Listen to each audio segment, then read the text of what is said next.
ట్రావెలింగ్లో day 2 జర్నీలో మేము చూసిన ఆలయాలు ఈశ్వరీదేవి మఠం, అలాగే బ్రహ్మంగారి మఠం, పోలేరమ్మ గుడి, కక్కయ్య సమాధి, బ్రహ్మంగారు నివసించిన ఇల్లు, రామాలయం రచ్చబండ, బ్రహ్మం సాగర్, ఈశ్వరీదేవి తపస్సు చేసిన గుహ. Hi hello, welcome back to TV 21 the better choice. నేను మీ పుష్ప. డే 2 జర్నీలో మేము 8 ప్లేసెస్ ఒకే రోజు కవర్ చేయడం జరిగిందనమాట. కాబట్టి ఎక్కువ లెంతీ వీడియోస్ అయిపోతాయని చెప్పేసి నేను పార్ట్ 1, పార్ట్ 2, పార్ట్ 3, పార్ట్ 4గా నేను డివైడ్ చేయడం జరిగింది. పార్ట్ 3లో బ్రహ్మం సాగర్ అయితే చూసారు కదా.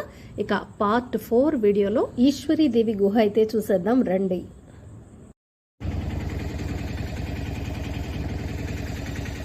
బ్రహ్మం సాగర్లో చాలా టైం స్పెండ్ చేసిన తర్వాత రిటర్న్ జర్నీ అన్నమాట. ఆటోలో స్టార్ట్ అయ్యాము. చూసారా, ఈ కాలువ అయితే కనిపించింది, నాకు బాగా అనిపించింది అనమాట. అందుకనే నేను ఇది షూట్ చేశాను.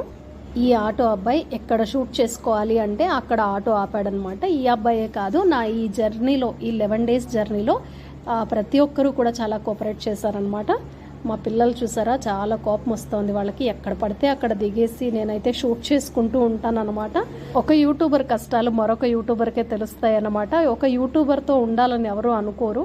ఎందుకంటే యూట్యూబర్ ఎంతసేపు షూట్ చేయాలి, అన్నీ క్యాప్చర్ చేయాలనుకుంటారు. కానీ మనతో వచ్చిన వాళ్ళకి కాస్త విసుగ్గా ఉంటుందన్నమాట. ఎవరు ఏమనుకున్నా సరే, నా లక్ష్యం ఒకటే, మంచి కంటెంట్ నా సబ్స్క్రైబర్లకు అందించడమే అనమాట. అందుకోసమే ఈ ప్రయత్నం.